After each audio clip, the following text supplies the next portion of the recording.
Recently, we discussed the fact that the war machines used by the Republic's clone army in the Clone Wars were not designed or manufactured on Kamino.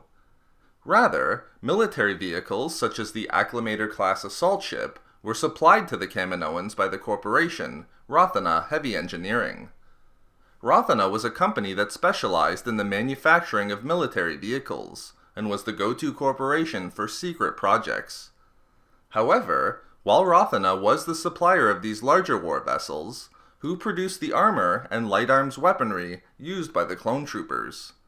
In this video expose, I will explain who supplied the clone army's armor and weapons used in the Clone Wars.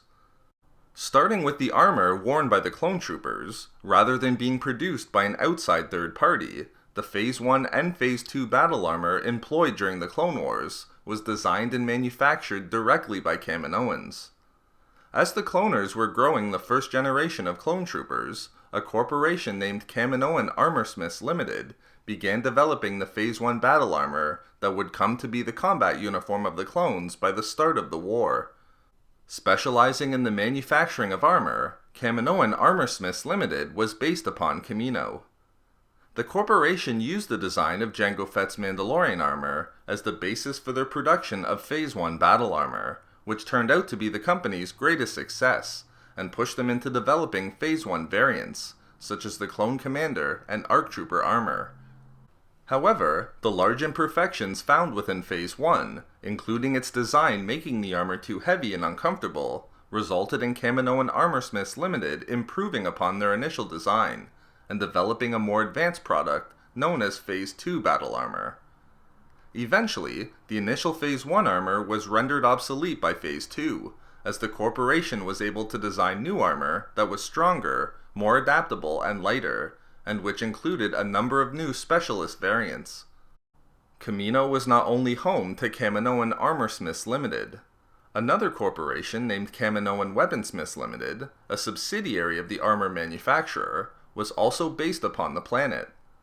However, Kaminoan Weaponsmiths Limited did not design or manufacture the blasters that were used by the clone troopers, as they specialized in the production of smaller, high-quality handmade weapons, such as the Mk1 Saber Dart. Although the armor of the clone troopers was designed and manufactured upon the planet of Kamino, their light arms, like the larger military vehicles, were supplied by large third-party corporations that specialized in that area. The Republic's clone troopers were provided with their state-of-the-art blasters from a corporation named Blasttech Industries. With a significant presence on the planets of Coruscant and Druckenwell, Blasttech was one of the galaxy's top light arms manufacturers, and specialized in the production of personal energy weapons, when it was most famous and well known for its blasters. Blasttech was a subsidiary of the Techno-Union, a commerce guild representing a coalition of technology and manufacturing firms that would lobby the Galactic Senate to protect their interests and to safeguard fair commerce between members. However, with the outbreak of the Clone Wars, Blasttech Industries left the Techno-Union to join the Republic. A premier manufacturer of personal energy weapons, Blasttech would go on to supply the clone army with its blasters. They outfitted the clones with DC-15A blaster rifles, which were the weapon of choice for the clone troopers, the DC-15S blaster, which was a blaster carbine variant of the DC-15A, and the DC-17 blaster pistol, an advanced firearm that was handed out to the elite soldiers of the Grand Army of the Republic, such as the ARC Troopers.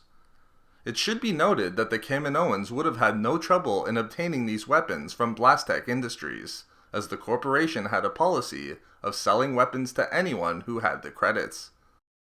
So there we have it, how the clone army was supplied with its battle armor and blasters. We love making these videos, so why not subscribe for more fun Star Wars theories and discussions?